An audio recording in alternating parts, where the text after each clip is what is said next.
സുബ്രഹ്മണ്യേന രക്ഷ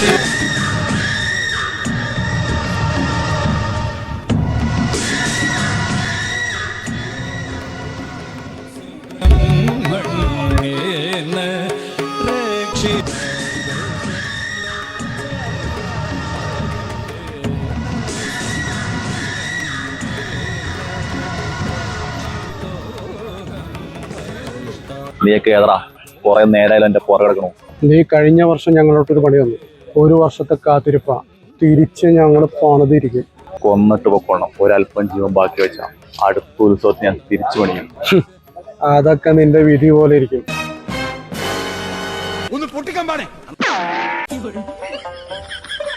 ഇനി അടുത്ത ഉത്സവത്തിന് കാണാം.